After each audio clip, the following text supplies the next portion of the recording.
Hello, Cancer. It's time for your weekly reading. This one's for August 8th to, the 15th, 2021. It is summertime. It is hot where I am. Things are getting pretty interesting and exciting in the world. And I know a lot of people think it's really negative, but I think this is a time to really put some positive energy out there into the world and make amazing, beautiful things happen. You guys are very intelligent people, and you're able to create things that not everybody can. So I think that with your positive intuition and all the other things about you guys that are so amazing and great, I think we're going to have a good reading here. I'm just going to do a quick little 9-card number to see what's going to happen in the next little while. And let's hope it's amazing and fabulous and fantastic. Let's go for it. We've got our Emperor here for starters. Haven't seen that card in a few days. Oh, I flipped a couple of cards, but that's okay. It's not like poker. It doesn't have to be all rescinded. I haven't seen that one in a while. It wasn't missing it either. Okay. I see what's going on here, or what potentially is. So there's some kind of a heartache situation here. Some pain and agony, some heartache. But there's also the fact that something's going on here where you're not seeing the light about something. Your blindfold is on. You feel trapped. There's a feeling of being trapped, and that's what's causing the pain. Whatever this is about is also what this is about. Perhaps you're in a bad marriage. Perhaps you're in a bad work environment that's so bad for you that you're feeling like absolute pain. Maybe you're being treated terribly. I mean, it looks more devastating than a work situation would usually be. But let's face it, we spend a huge chunk of our day there, and if it's bad, it's bad. Often this means a bad marriage, a bad relationship. It's that feeling of feeling trapped. Sometimes we trap ourselves. We trap ourselves with thoughts, bad thoughts that devastate you, that hurt you, that it's like you need to pull those swords out and allow yourself to live. Sometimes it's baggage we carry from childhood. It can be a million things. With different ones of you, it's going to be different things. So it's not like I can give this blanket piece of advice. Plus, you're all individuals. We all have different abilities to deal with grief and pain and all the rest of that. So you need to figure out why you have this feeling of being trapped. But there definitely is that feeling. But you know what? You're not trapped. These swords are not swords. They're air. They're thoughts. They're ideas. They're concepts. They're things that they can trap us just like real swords and being bound up. But you're actually not. You can have all the freedom you want to have in this world, but sometimes it takes some effort to pull out those swords. You have to figure out what it is first, right? To figure out what to do about it. That sounds very simple and basic, and sometimes it is, and sometimes it isn't. Sometimes we have spent many years trying to think everything's okay, in spite of the fact that it isn't. So this is for you to determine, and I'd love to hear about it. My contact info is below. I care a lot about you guys, what you think, what you feel, how the readings relate to you. So if you want to let me know or ask questions, please feel free to do so. Now we've got some things going on here. And this is not great, but generally this is good reading. So I'm just going to put these two aside for right now. They're not gone. I mean, we're not completely forgetting about them. But you've got some good stuff here. And let's just kind of look at it. Because these two cards make some sense. Okay. So the only person that we have who's sort of being named is our King of Cups. Now the King of Cups is a Cancer, Pisces, or Scorpio, water sign. So if you know a man in sort of a a power position, let's say. I don't mean a power position like he has to be your boss or anything. It could be your dad. It could be an older person that you know, a man. It doesn't have to be super old. I'm going to say 40 up is usually a king. Sometimes 35 if they're a bit more accomplished. Depends on the person. But this is a guy who's quite emotionally intuitive. You can talk to this guy about feelings and relationships more than you can the typical man of his stature. This guy is very capable of talking about feelings and relationships, and he loves deeply. He can be very, very passionate. He can be very passionate about everything, not just people. He can be very passionate about his work and his hobbies and his sports and whatever he's into. And he's very good at throwing himself into things with his full, like, heart and soul.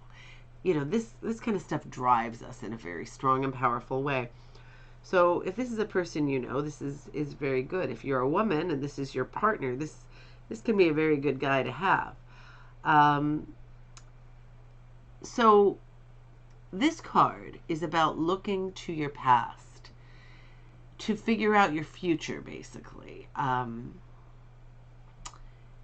It's definitely a card of thinking about where you've been and where you're going. Looking at the events that have transpired in your life to determine, you know, what you don't want to repeat, what you do want to learn, what you want to do in life that you think would be positive. Are there adventures that you want to go and do? You know, what do you want to conquer in life? What are your goals? This is an active card. I mean, I know he's just standing there, but it's about action and activity and the things that you would like to do in this world. Now, you are Cancer, so this can be you, okay? Obviously. So, it could be Cancer, Pisces, or Scorpio, but it could certainly be you. And since it's the only person in the reading, I'm going to say if you're a man, it's very likely you. If you're a woman, it could be you if you're doing the sort of things that traditionally men did as far as kind of conquering the world. One of the things that I always sort of use as the measure of whether a man can be in the role of, say, the queen is, does he sort of control the social calendar for a family or a couple? Because that person, like, you could say, oh, well, taking care of the kids is more important than the social calendar. But the social calendar is something that women tend to do for a family. It's not 100% of the time. Sometimes men do it, but it's very rare that that is the case in a family. So anyway, if this is you, then, you know, this is a really positive card about your life. You're a passionate person. And this is a lovely card, which we'll get into in a few minutes. But take that passion and direct it into deciding what things are important for you to accomplish, what goals you want to achieve. This is important stuff. Now, clearly, you're a person who works fairly hard. Now, this can be work that you do at home, or it can be work that you do outside of the house. Traditionally, this is definitely work that is your job, what you spend your day doing. Now, you know, sometimes people will say to me, yeah, but I don't go out to work. I stay home with the kids. Well, that is a replacement for a job. It's a different kind of work. It's what you spend your day doing. So that is the same idea, basically. If you're home with kids, that can become your job. It's very all-consuming. And it's even kind of a bigger job in the sense that it takes more hours in the day. So whatever it is, say you're retired and you have a garden and you work on your garden all day, and that's like your life's work now. That's what you do. Well, it could mean that, you know, it could mean whatever you occupy your day doing, but often it is something financial. So in this situation, we've got you working away at your profession, and you're doing it. You're going through all the steps. You're doing what you have to do, working day to day, honing your skills, continuing to learn, you know, working.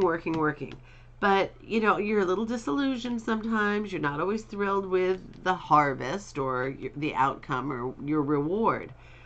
But you are still continuing. You're working hard. That's good. You might be a little disillusioned, but sometimes that disillusionment will spur you to move on. Is this the area you're trapped? Or perhaps it isn't. Perhaps this is your escape from whatever makes you feel trapped. Either which way, you're working towards a goal, and it looks like you'll get it, because here we've got the Nine of Pentacles. The Nine of Pentacles is all about achieving your dreams and having everything you want financially, you know, being comfortable in all areas. You know, this is a woman in a garden with a bird on her hand. She's got abundance. She's got enough money to take care of her. She looks happy. It's a beautiful setting. You know, I don't get the impression that she's looking lonely. She looks quite happy. So that's quite a wonderful card. And then you've got the Emperor. Now, the Emperor is a very strong authoritative figure. If you are dealing with some form of authority, say it's your boss, say it's a government agency, say it's the court system, something like that, some entity that you have to either go up against or deal with, it can present itself as the Emperor. But it could also mean that you're the one in authority. If this is you, King of Cups, then perhaps you have authority over some, you know, your domain, your kingdom, your children, your family, your career, all of these things that you have to breathe life into and make work, to make things work for your family or for yourself, for your employees if you have any. You know, responsibilities. So sometimes the Emperor pops up for that kind of thing. And then you have this wonderful card. This card right here, the Two of Cups. The Two of Cups can be lovers. It can be your wife or husband. It can be your a best friend. It can be a business partnership. Whatever it is, it's a beautiful relationship. A wonderful, close-knit, truly special relationship where you're both on the same page, you both have common goals, you really have respect and care for the other, and it's just a really beautiful relationship. I mean, it just doesn't get any better than this. Maybe if this person is in your life now, obviously, if you're in a bad relationship and now you've met somebody that you think is the love of your life, I don't recommend that you go to them asking about this. That's a recipe for disaster. But if you are in a situation like this that feels wrong and you have a best friend or your mom or your sister, if you have somebody with some objectivity, or maybe there's somewhere else that you can get this information, somebody who's more objective in your life that you can turn to. But this person really cares about you, whoever this is. And maybe it is somebody who can advise you in some manner. In any case, this is a beautiful card, and some good stuff is happening here. You're on the right path in many, many ways. Figure this out. I know you can. And life is going to be okay. It's going to be better than okay. It's going to be quite great. So don't get too in your head about this to the point where it's causing you undue worry. But if you are feeling this torment, then I really hope that you can get past it and feel better about life and know that you're on the right track in so many ways, and that beautiful things are coming your way. So I hope to talk to you soon. Take care until I do, and have a great week ahead.